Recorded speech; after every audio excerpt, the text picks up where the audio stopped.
Hello. Oh, is the computer? Nope. Hi. So, today we hopefully finish book 1. Hopefully, because I mean to say that hopefully because I don't want the stream to end on me like halfway through and like kind of crash. So hopefully nothing happens, kind of deal. So yes.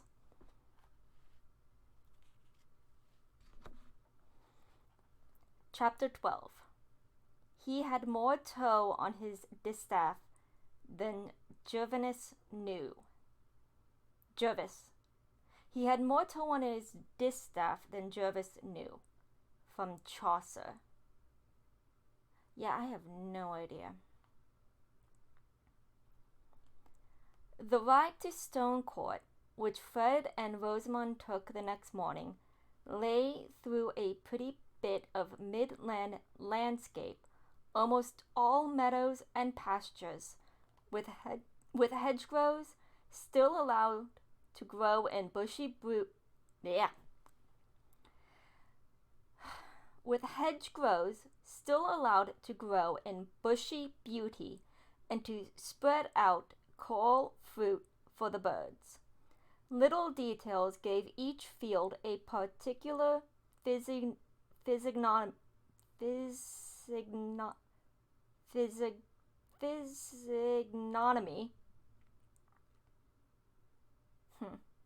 Dear to the eyes that have looked on them from childhood.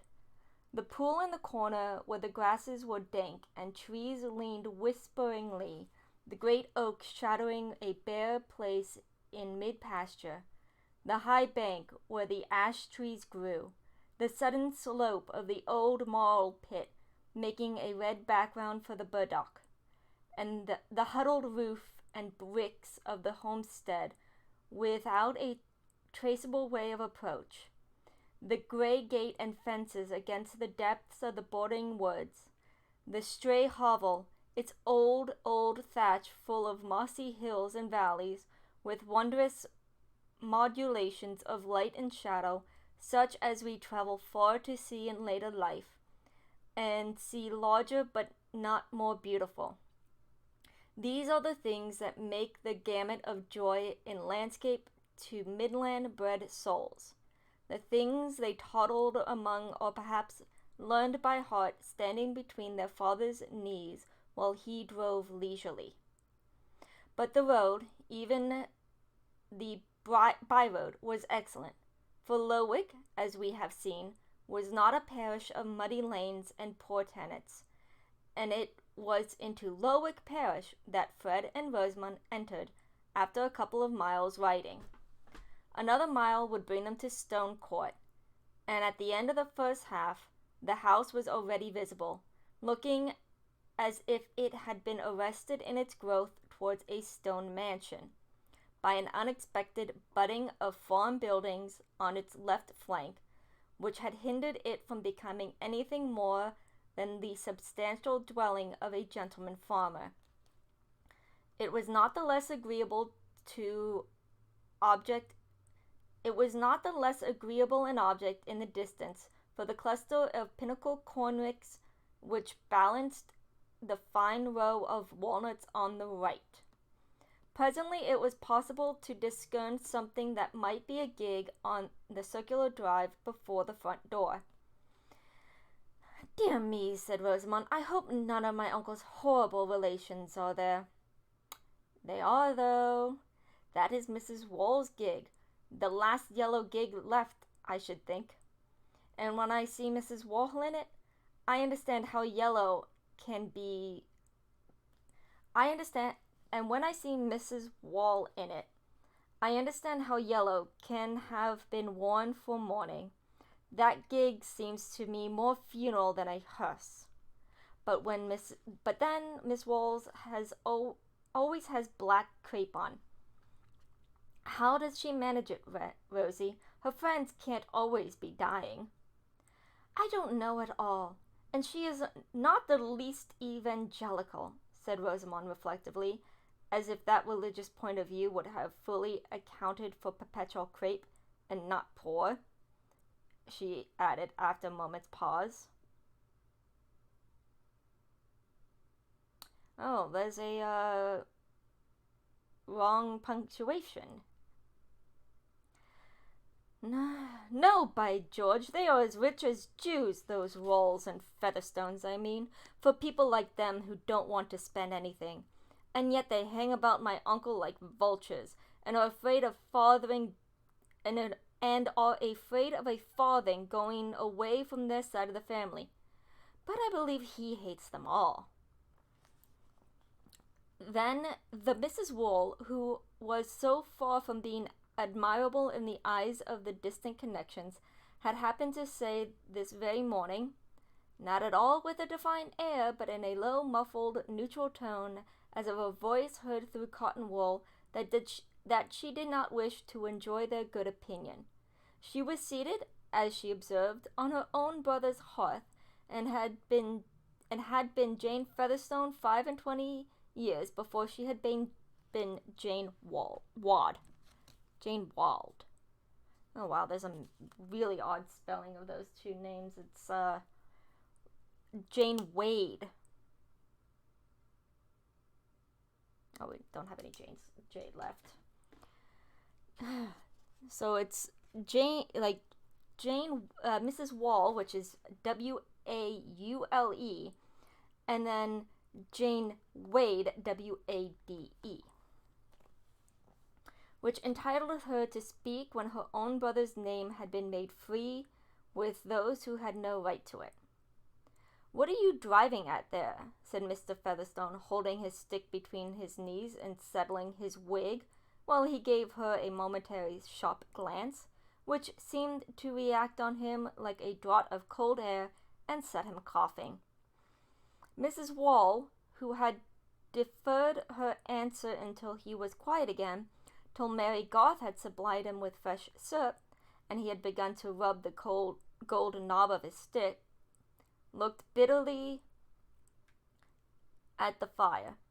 It was a bright fire, but it made no difference to the chill-looking purplish tint of Mrs. Wall's face, which was as neutral as her voice, having mere chinks for eyes and lips that hardly moved in speaking. "The doctors can't master that cough, brother. It's just like what I have. For I'm your own sister, constitution and everything. But as I was saying, it's a pity Mrs. Vincey's family can't be better conducted." "You said nothing of the sort. You said somebody had made free with my name."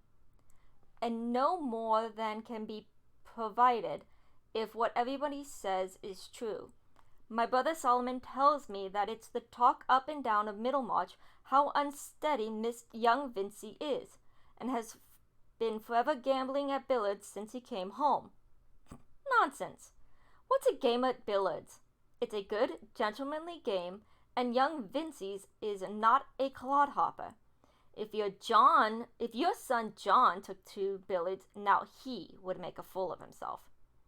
"Your nephew John never took to billiards, or any other game, brother, and is far from losing hundreds of pounds, which, if what everybody says is true, must be found somewhere else than out of Mr. Vincey's, the father's, pocket.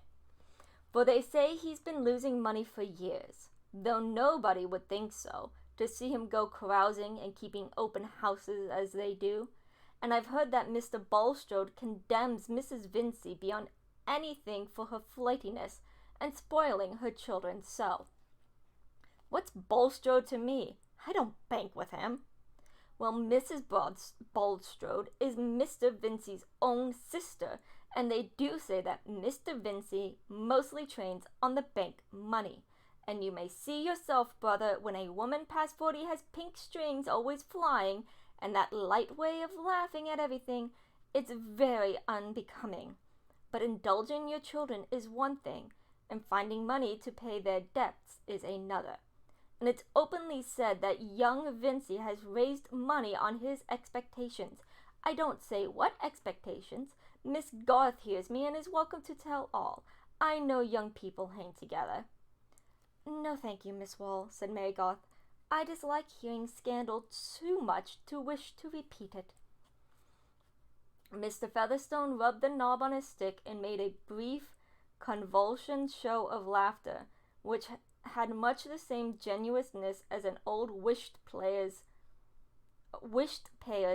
chuckle over a bad hand. Still looking at the fire, he said, "Who pretends to say Fred Vincy hasn't got expectations? Such a fine, spirited fellow is like enough to have him." Another mistypo. That should be an L, not an I, for whist player. Oh well. There was a slight pause before Miss Wall replied, and when she did so, her voice seemed to be slightly moistened with tears, though her face was still dry.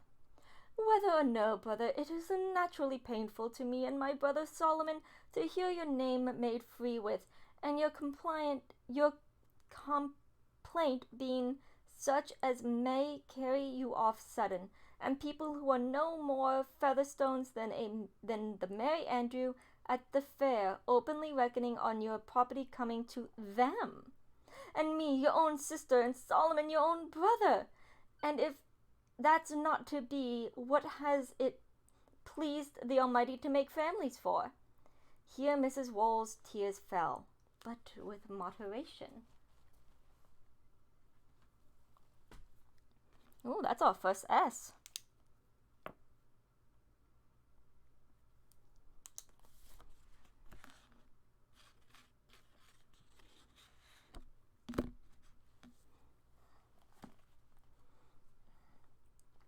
"Come out with it, Jane," said Mr. Featherstone, looking at her. "You mean to say Fred Vincy has been getting somebody to advance him money on what he knows about my will, eh?" "I never said so, brother." Mrs. Wall's voice had again become dry and unshaken. "It was told me by my brother Solomon last night when he called coming from market to give me advice about the old wheat, me being a widow and my son John only 23, though steady beyond anything, and he had it from most undeniable authority, and not one but many." "Stuff and nonsense. I don't believe a word of it. It's all a got-up story. Go to the window, missy. I thought I heard horses. See if it's the doctor coming." "Not got up by me, brother, nor yet by Solomon, whatever else he may be, and I don't deny he has oddities. He has made his will and parted his property equally between such kin as his friends with, though for my part I think there are times when some should be considered more than others. But Solomon makes it no secret what he means to do." "The more fool he," said Featherstone with some difficulty, breaking into a severe fit of coughing that required Mary Garth to stand near him so that she did not find out whose horses they were, which presently paused, stamping on the gravel before the door. Before Mr. Featherstone's cough was quiet, Rosamond entered, bearing up her riding habit with such grace. She bowed ceremoniously to Miss Wall, who said stiffly, "How do you do, miss?" smiled and nodded silently to Mary, and remained standing till the coughing should cease and allow her uncle to notice her.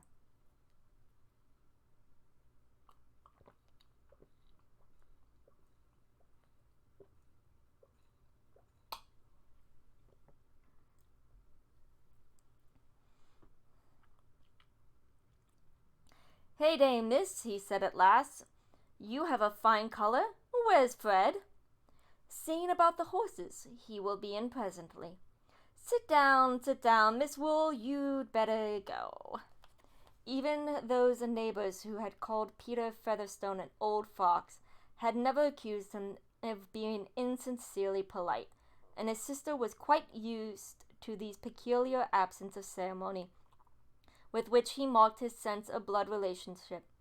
Indeed, she herself was accustomed to think that entire freedom from the necessity of behaving agreeably was included in the Almighty's intentions about families. She rose slowly, without any sign of resentment, and said in her usual muffled monotone, "Brother, I hope the new doctor will be able to do something for you. Solomon says there's great talk of his cleverness. I'm sure it's my wish you should be spared, and there's none more ready to nurse you than your own sister and your own nieces, if you only say the word. There's Rebecca and Joanna and Elizabeth, you know." Okay, so we have a new P with Paul. There's a R with Rebecca.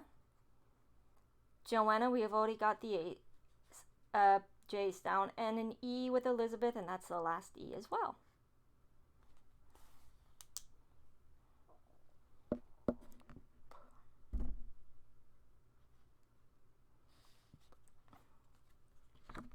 Okay. I remember. You'll see I've remembered them all dark and ugly. They need to have some money, eh? There never was any beauty in the woman in our family, but the Featherstones have always had some money, and the Walls too. Wall had money too. A warm man was Wall. Aye, money's a good egg, and if you've got money to leave it behind you, lay it in a warm nest. Goodbye, Miss Wall. Here Mr. Featherstone pulled at both sides of his wig as if he wanted to deafen himself, and his sister went away ruminating on this ocular speech of his. Notwithstanding her jealousy of the Vinceys and of Mary Garth, there remained as the nethermost sediment in her mental shallows a persuasion that her brother Peter Featherstone could never leave his chief property away from his blood relations. Else why would the Almighty carry off his 2 wives both childless, after he had gained so much by manganese and things turning up when nobody expected it?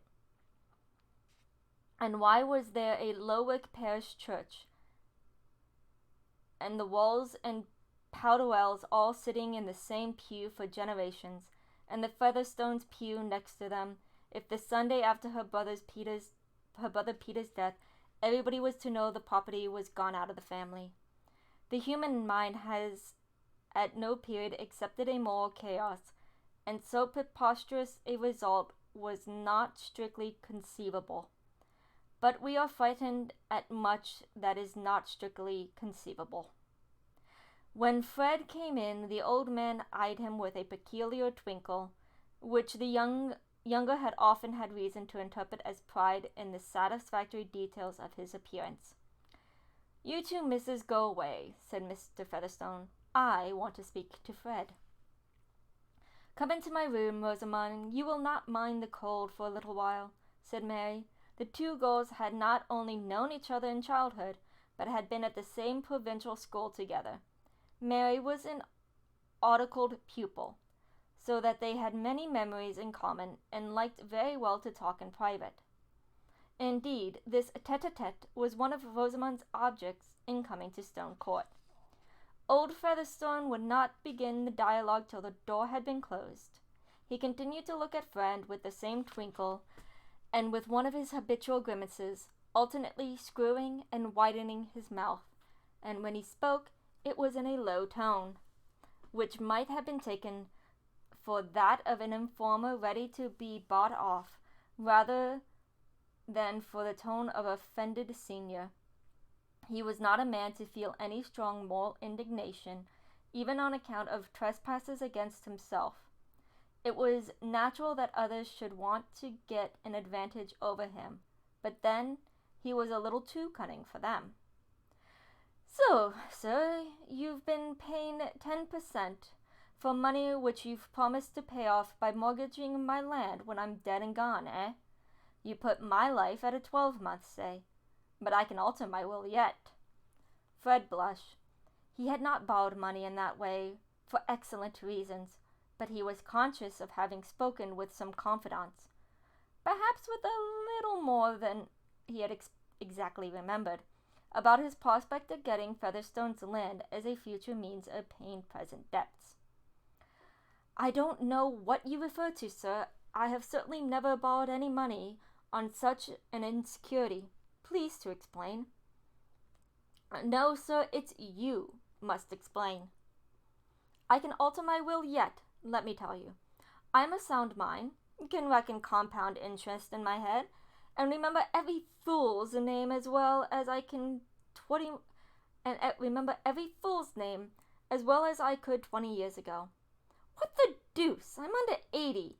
I say you must contradict the story." "I have contradicted it, sir," Fred answered with a touch of impatience, not remembering that his uncle did not verbally discriminate contradicting from disproving, though no one was further from confounding the two ideas than old Featherstone, who oft wondered that so many fools took his own assertions for proofs. "But I contradict it again. The story is a silly lie." "Nonsense. You must bring documents. It comes from authority." "Name the authority and make him name the man of whom I borrowed the money, and then I could disprove the story." "It's pretty good authority, I think. A man who knows most of what goes on in Middlemarch. It's that fine, religious, charitable uncle of yours. Come now." Here Mr. Featherstone had his peculiar inward shake, which signified merriment. "Mr. Bulstrode?" "Who else, eh?" Then the story has grown into this lie out of some sermonizing words he may have let fall about me. Do they pretend that he named the man who lent me the money?" "If there is such a man, depended upon Bulstrode to know him. But supposing you only tried to get the money lent and didn't get it, Bulstrode would have known that too.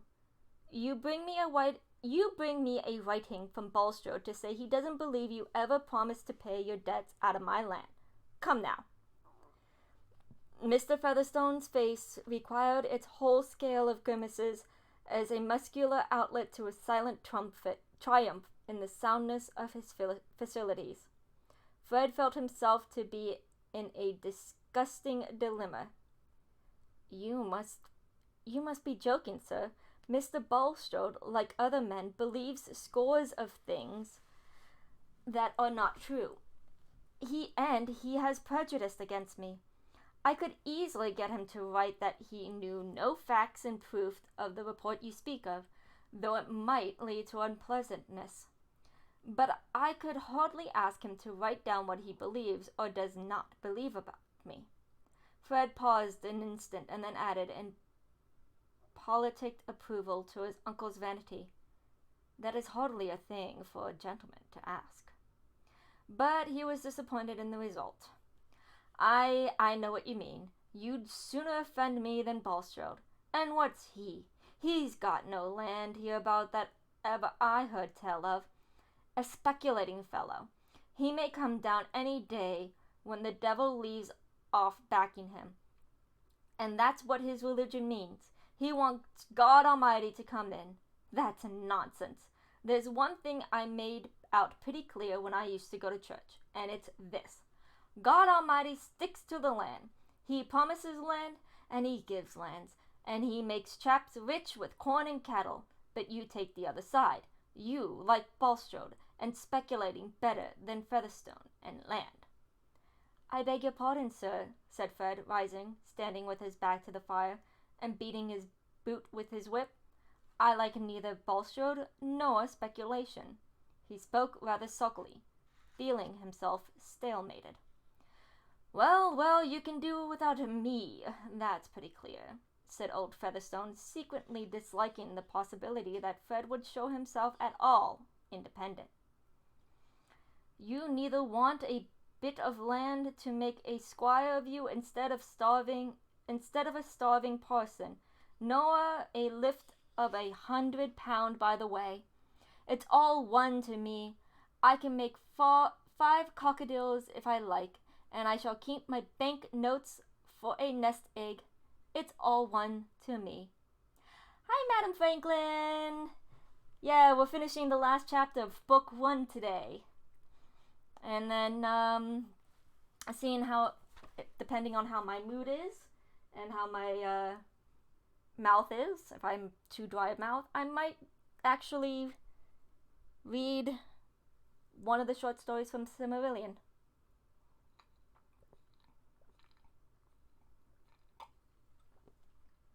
But we shall see how long this takes. Fred colored again. Featherstone had rarely given him presents of money, and at this moment it seemed almost harder to part with the immediate prospect of banknotes than with the more distant prospect of land. I am not ungrateful, sir. I never meant to show disregard for any kind intentions you might have towards me. On the contrary. Very good, then prove it. You bring me a letter from Bulstrode saying he doesn't believe you've been cracking and promising to pay your debts out of my land, and then, if there's any scrape you've got into, we'll see if I can't back you out of it. Come now, that's a bargain. Here, give me your arm. I'll try and walk around the room. Fred, in spite of his irritation and kindness enough... Oh, yeah, okay, you can look. Yeah, I mean, that's why I'm reading out loud, is so that it's basically background noise for everybody.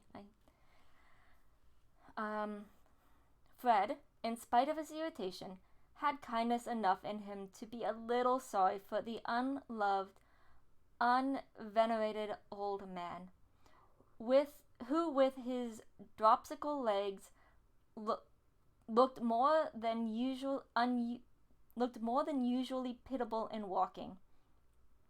While giving his arm, he thought that he should not himself like to be an old fellow with his constitution breaking up, and he waited good-temperedly, first before the window, to hear the wonted remarks about the guinea fowl and the weathercock, and then before the scanty bookshelves, of which the chief glories in dark calf were Josephus, Culpeper, Kolopsky's Messiah, and several volumes of the Gentleman's Magazine.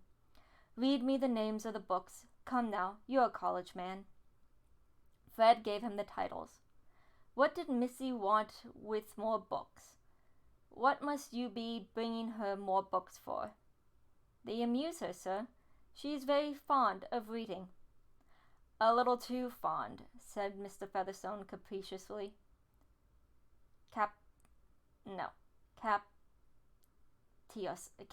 Captiously.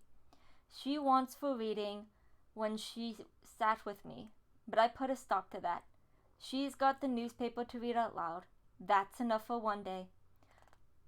I should think. I can't abide to see her reading to herself. You mind, and not bring her any more books, do you hear? Yes, sir, I hear. Fred had received this order before, and had secretly disobeyed it. He intended to disobey it again. Ring the bell, said Mr. Featherstone. I want Missy to come down. Rosamond and Mary had been talking faster than their male friends.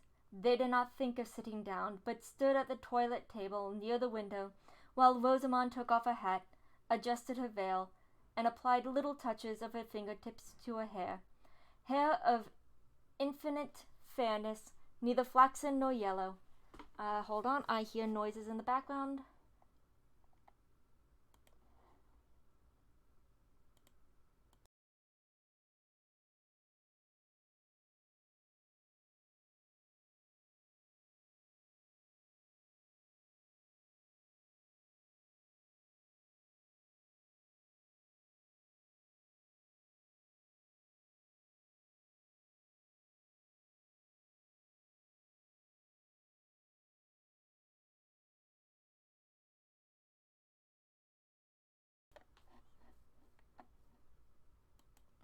It was the mail. The mail is here, but I will pick it up later. Mary Garth seemed all the plainer standing at an angle between the two nymphs, the one in the glass and the one out of it, who looked at each with each other with eyes of heavenly blue, deep enough to hold the most exquisite meaning an ingenious beholder could put into them, and deep enough to hide the meaning of the owner if these should happen to be less exquisite. Only a few children in Middlemarch looked blonde by the side of Rosamond, and the slim figure displayed by her riding habit had delicate undulations. In fact, most men in Middlemarch, except her brothers, held that Miss Vincey was the best girl in the world, and some called her an angel. Mary Garth, on the contrary, had the aspect of an ordinary sinner. She was brown, her curly dark hair round and stubborn. Her stature was low, and it would not be true to declare in satisfactory antithesis that she had all the virtues. Plainness had its peculiar temptations, and vices quite as much as beauty, and it is apt either to feign amiability, or not feigning it, to show all the repulsiveness of discontent. At any rate, to be called an ugly thing in contrast to that lovely creature your companion is apt to produce some effect beyond a sense of fine veracity and fitness in the phrase. At the age of 22, Mary had certainly not attained that perfect good sense and good principle which are usually recommended to the less fortunate girl, as if they were to be obtained in qualities ready mixed with a flavor of resignation as required. Her shrewdness had a streak of satiric bitterness, continually renewed and never carried utterly out of sight, except by a strong current of gratitude towards those, instead of telling her that she ought to be contented, did something to make her so. Advancing womanhood had tempered her plainness, which was of good human sort, such as the mothers of our race had very commonly worn in all latitudes under a more or less becoming headgear. Rembrandt would have painted her with pleasure, and would have made her broad features look out of the canvas with intelligent honesty. For honesty, truth-telling fairness, was Mary's reigning virtue. She neither tried to create illusions, nor indulged in them for her own behoof, and when she was in a good mood, she had humor enough in her to laugh at herself. When she and Rosamond happened both to be reflected in the glass, she said laughingly, "What a brown patch I am by the side of you, Rosie. You are a most unbecoming companion." Oh no, no one thinks of your appearance. You are so sensible and useful, Mary. Beauty is of very little consequence in reality," said Rosamond, turning her head towards Mary, but with eyes swerving towards the new view of her neck in the glass. "You mean my beauty," said Mary, rather sardonically. Rosamond thought, "Poor Mary, she takes the kindest things ill." Aloud she said, "What have you been doing lately?" "I? Oh, minding the house, pouring out syrup, pretending to be amiable and contented, learning to have a bad opinion of everybody." "It is a wretched life for you." "No," said Mary curtly, with a little toss of her head. "I think my life is pleasanter than your Mrs. Morgan's." "Yeah, but Miss Morgan is so uninteresting and not young." "She is interesting to herself, I suppose, and I am not at all sure that anything gets easier as one gets older." "No," said Rosamond reflectively. "One wonders what such people do without any prospect. To be sure, there is religion as a support, but," she added, dimpling, "it is very different with you, Mary. You may have an offer." "Has anyone told you he means to make me one?" "Of course not. I mean there is a gentleman who may fall in love with you, seeing you almost every day." A certain change in Mary's face was chiefly determined by the resolve to not show change. "Does that always make people fall in love," she answered carelessly. "It seems to me quite often a reason for detesting each other." "Not when they are interesting and agreeable. I hear that Mr. Lydgate is both." "Oh, Mr. Lydgate!" said Mary with an unmistakable lapse into indifference. "You want to know something about him," she added, not choosing to indulge Rosamond's indirectness. "Merely how you like him." "There is no question of liking at present. My liking ways want some little kindness to kindle it. I am not magnanimous enough to like people who speak to me without seeming to see me." "Is he so haughty?" said Rosamond, with a heightened satisfaction. "You know that he is of good family." "No, he did not give that as a reason." "Mary, you are the oddest girl. But what sort of looking man is he? Describe him to me." "How can one describe a man? I can give you an inventory. Heavy eyebrows, dark eyes, a straight nose, dark hair, large, solid, white hands, and let me see. Oh, an exquisite cambric pocket handkerchief. But you will see him. You know this about the time of his visits. Oh, you know this is about the time of his visits." Rosamond blushed a little, but said meditatively, "I rather like a haughty manner. I cannot endure a rattling young man." "I did not tell you that Mr. Lydgate was haughty, but il y en a pour tres quarts." I am sorry I destroyed that French, but it basically means there is something to please all tastes. As little Mamselle used to say, and if any girl can choose the peculiar sort of conceit she would like, I should think it is you, Rosie. Haughtiness is not conceit. I call Fred conceited. I wish no one said any worse of him. He should be more careful. Miss Wool had been telling Uncle that Fred is very unsteady. Mary spoke from the girlish impulse which got the better of her judgment. There was a vague uneasiness assorted with the word unsteady, which she hoped Rosamond might say something to dissipate, but she purposely abstained from mentioning Mrs. Wool's more special insinuation. "Oh, Fred is horrid," said Rosamond. She would not have allowed herself so unsuitable a word to anyone but Mary. "What do you mean by horrid?" "He is so idle, and he makes Papa so angry, and says he will not take orders." "I think Fred is quite right." "How can you say he's quite right, Mary? I thought you had more sense of religion." "He's not fit to be a clergyman." "But he ought to be fit." "Well, then he is not what he ought to be. I know some other people who are in the same case." "But no one approves of them. I should not like to marry a clergyman, but there must be clergymen." "But it does not follow that Fred must be one."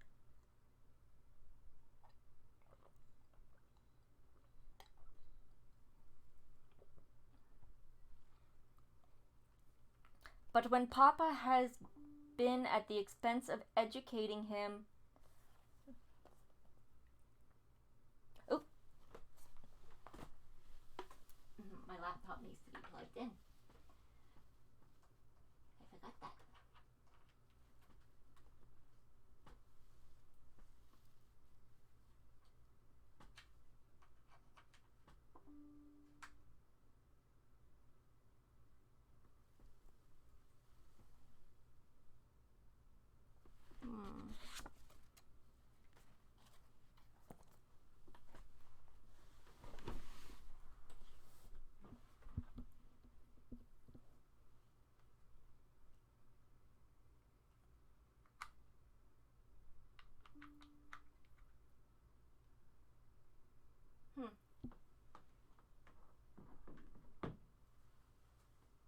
Okay, well, looks like it's all plugged in.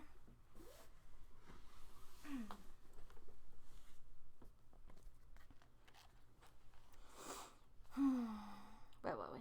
Oh, but when Papa has been at the expense of educating him for it, and only suppose if he should have no fortune left him. I can suppose that very well, said Mary dryly. Then I wonder you can defend Fred, said Rosamond, inclined to push this point. I don't defend him, said Mary, laughing. I would defend any parish from having him as a clergyman. But of course, if he was a clergyman, he must be different. Yes, he would be a great hypocrite.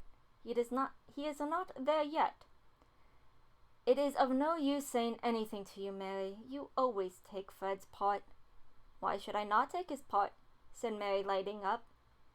He would take mine. He is the only person who takes the least trouble to oblige me. You make me feel very uncomfortable, Mary, said Rosamond with her gravest mildness. I would not tell Mamma for the world. What would you not tell her? Said Mary angrily. Pray do not go into a rage, Mary, said Rosamond, mildly as ever. If your mamma is afraid that Fred will make me an offer, tell her that I would not marry him if he asked me. But he is not going to do so, that I am aware. He certainly never has asked me. Mary, you are always so violent, and you are always so exasperating. What can you blame me for? Oh, blameless people are always the most exasperating. There is the bell. I think we must go down. I did not mean to quarrel, said Rosamond, putting on her hat. Quarrel? Nonsense. We have not quarrelled. If one is not to get into rage sometimes, what is the good of being friends? Am I to repeat what you have said? Just as you please. I never said what I'm afraid of having repeated. But let us go down. Mr. Lydgate was rather late this morning, but the visitor stayed long enough to see him, for Mr. Featherstone asked Rosamond to sing to him, and she herself was so kind as to propose a second favorite song of his, Flow on, Thou Shining River, after she had sung Home Sweet Home, which she detested. This hard-headed old overreach approved of the sentimental song as the suitable garnish for girls, and also as fundamentally fine sentiment being the right thing for a song. Mr. Featherstone was still applauding the last performance and assuring Missy that her voice was as clear as a blackbird's when Mr. Lydgate's horse passed the window. His dull expectation of the usual disagreeable routine with an aged patient who can hardly believe that medicine would not set him up if the doctor were only clever enough, added to his general disbelief in Middlemarch charms, made the doubly effective background to this vision of Rosamond, whom old Featherstone made haste ostentatiously to introduce as his niece, though he had never thought it worthwhile to speak of Mary Garth in that light. Nothing escaped Lydgate in Rosamond's graceful behaviour. How delicately she waived the notice which the old man's want of taste had thrust upon her by a quiet gravity, not showing her dimples on the wrong occasion, but showing them afterwards in speaking to Mary, to whom she addressed herself with so much good-natured interest, that Lydgate, after quickly examining Mary more fully than he had done before, saw an adorable kindness in Rosamond's eyes. But Mary, for some cause, looked rather out her temper. Miss Rosie has been singing me a song. You've nothing to say against that, eh, Doctor? Said Mr. Featherstone. I like it better than your physics. That has made me forget how the time was going, said Rosamond, reaching for her hat, which she had laid aside before singing, so that her flower-like head on its white stem was seen in perfection above her riding habit. Fred, we really must go. Very good, said Fred, who had his own reasons for not being in the best spirits and wanted to get away. Miss Vincy is a musician, said Lydgate, following her with his eyes. Every nerve and muscle in Rosamond was adjusted to the consciousness that she was being looked at. She was by nature an actress of parts that had entered into her physique. She even acted her own character, and so well that she did not know it to be precisely her own. The best in Middlemarch. yeah, I get myself tripped up. The best in Middlemarch, I'll be bound, said Mr. Featherstone. Let the next be who she will. Eh, Fred? Speak up for your sister.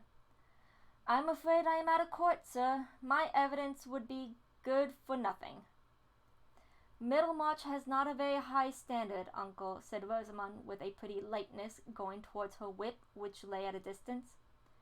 Lydgate was quick in anticipating her. She reached the whip before she did, and turned to present it to her. She bowed and looked at him. He, of course, was looking at hers, and their eyes met with that peculiar meeting which is never arrived at by effort, but seems like a sudden divine clearance of haze. I think Lydgate turned a little paler than usual, but Rosamond blushed deeply and felt a certain astonishment. After that, she was really anxious to go, and did not know what sort of stupidity her uncle was talking of when she went to shake hands with him. Yet this result, which she took to be a mutual impression, called falling in love, was just what Rosamond had contemplated beforehand. Ever since that important new arrival in Middlemarch, she had woven a little future, of which something like this scene was the necessary beginning. Strangers, whether wrecked and clinging to a raft, or duly escorted and accompanied by portmanteaus, have always had a circumstantial fascination for the virgin mind against which native merits have urged itself in vain. And a stranger was absolutely necessary to Rosamond's social romance.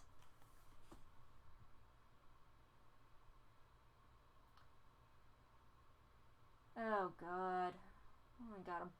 What are they,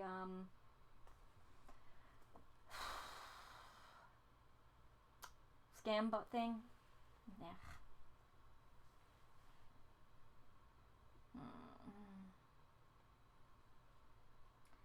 And a stranger was absolutely necessary to Rosamond's social romance, which had always turned on a lover and bridegroom who was not a Middlemarcher, and who had no connections at all like her own of late. Indeed, the construction seemed to demand that he should somehow be related to a baronet. Now that she and the stranger had met, reality proved much more moving than anticipated, and Rosamond could not doubt that this was the great epoch of her life. She judged of her own symptoms as those awakening love, and she held it still more natural than that Mr. Lydgate should have fallen in love at first sight of her. Yeah, I wish I can shoot it. I wish I can delete it too. Oddly enough, I wonder why it's not showing up on my, I wonder if my chat box is not working right now.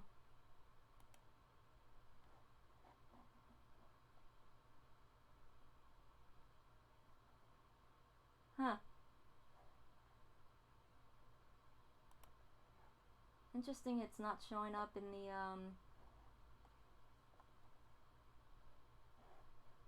not showing up on my screen. Ooh, really?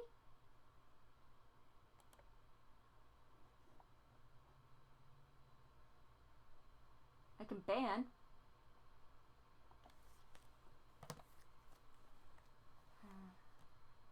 I can ban the person.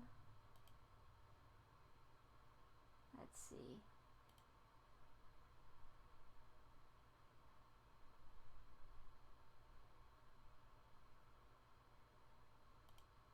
Ah!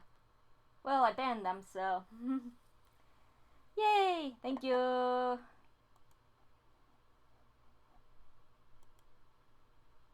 Still, I find it odd that it's not popping up on the chat log screen. You can tell I am still new at this.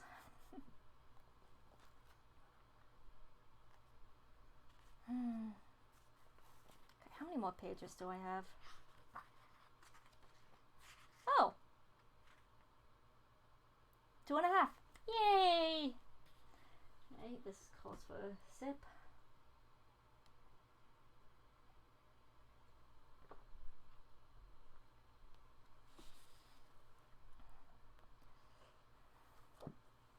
The problem is, when you get to books like this whole page is like three paragraphs. It's just a block of words and no, like, it's so annoying.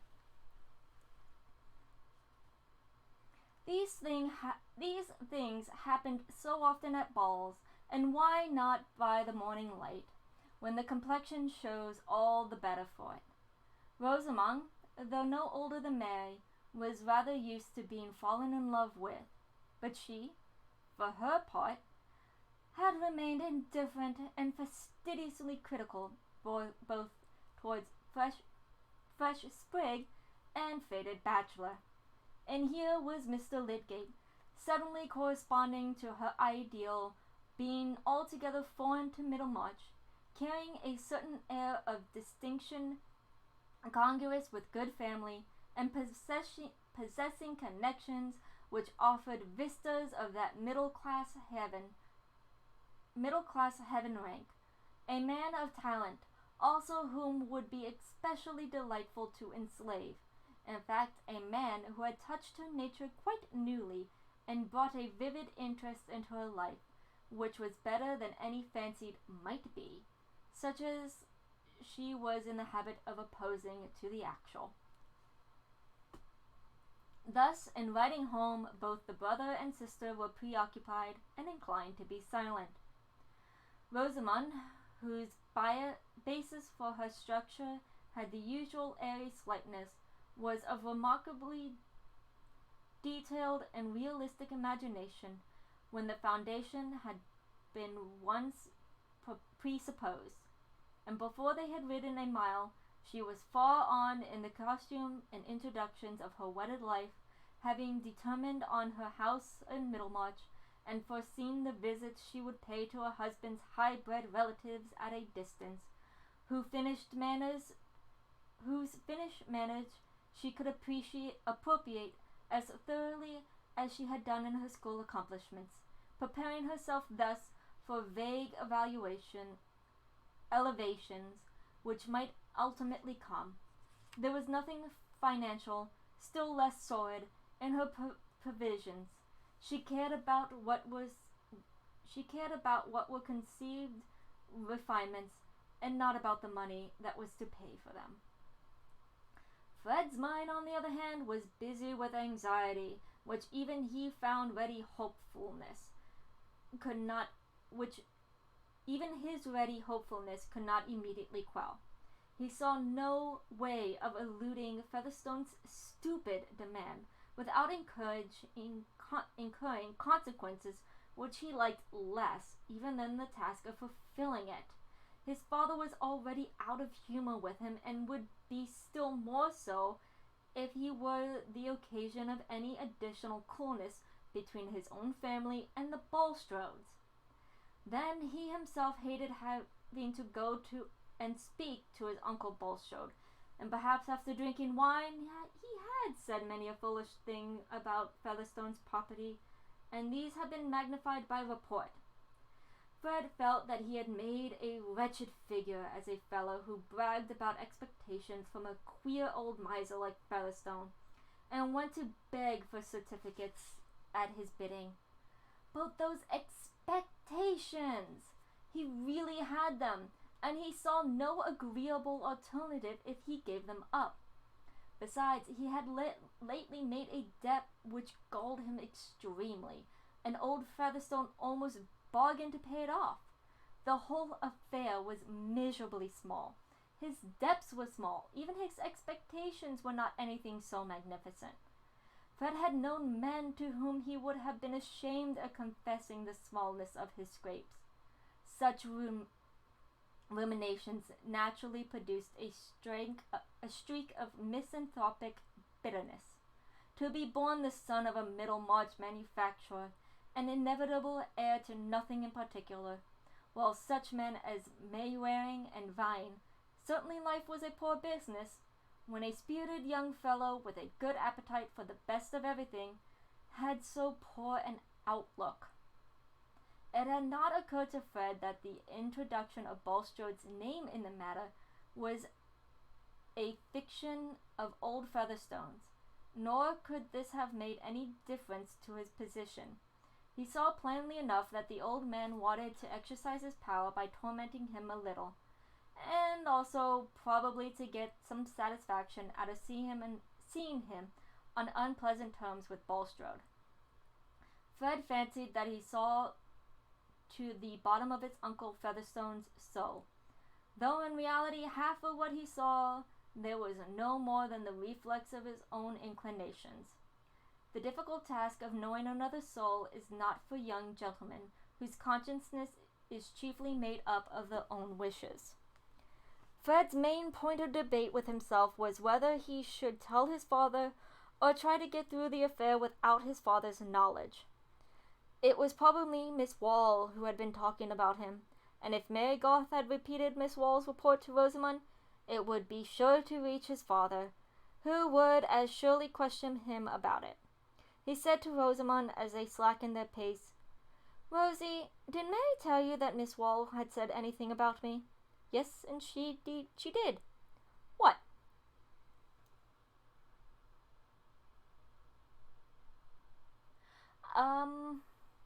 Well, the message is gone from my end, so the message into the prohibited messages so that it does not come back. Well, I kind of banned the user, so they can't come to begin with. "Yes, indeed, she did." "What?" "That you were very unsteady." "Was that all?" "I should think that was enough, Fred." "You are sure she said no more?" "Mary mentioned nothing else. But really, Fred, I think you ought to be ashamed." "Oh, fudge! Don't lecture me. What did Mary say about it?" "I am not obliged to tell you. You care so very much what Mary says, and you are too rude to allow me to speak." "Of course I care what Mary says. She is the best girl I know." "I should never have thought she was a girl to fall in love with." "How do you know what men would fall in love with? Girls never know." "Yeah, I know there are more bots out there. But given that I'm still really new, I can probably, take care of them as they pop up for the time being. If I need more help, I will,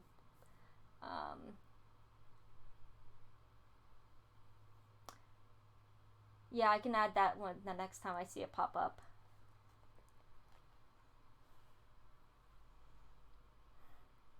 How do you know what men would fall in love with? Girls never know. At least, Fred, let me advise you not to fall in love with her, for she says she would not marry you if you asked her. She might have waited until I did ask her. I knew it would nettle you, Fred. Not at all.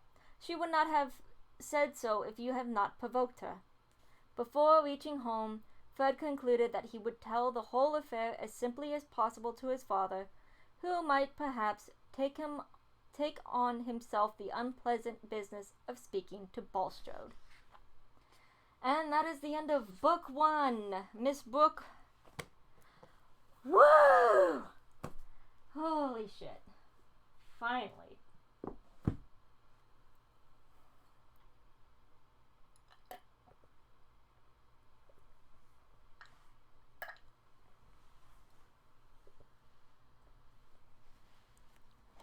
Again, though, why is no one else showing up on the...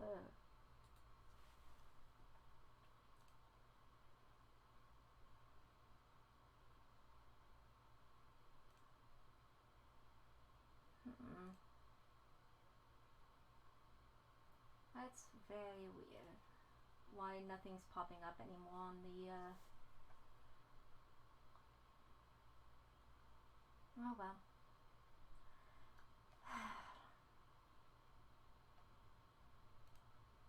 That's that.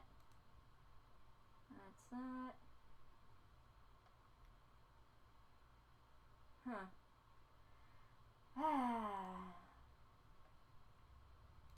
This is so confusing.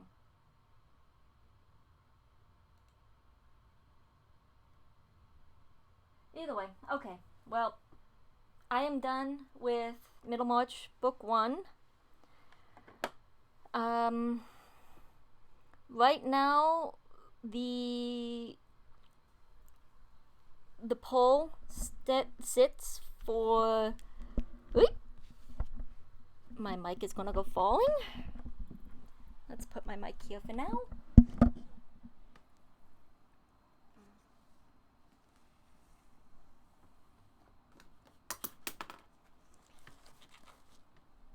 And then the mic goes back.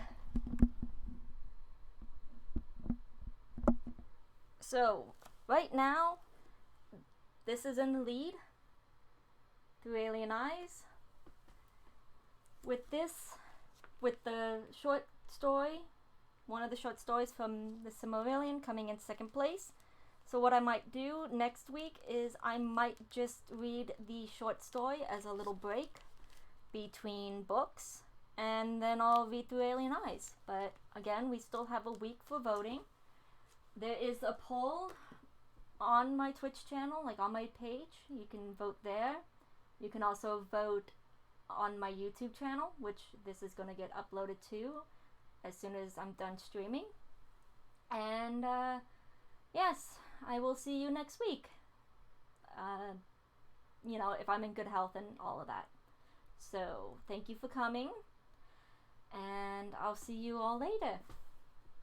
Bye!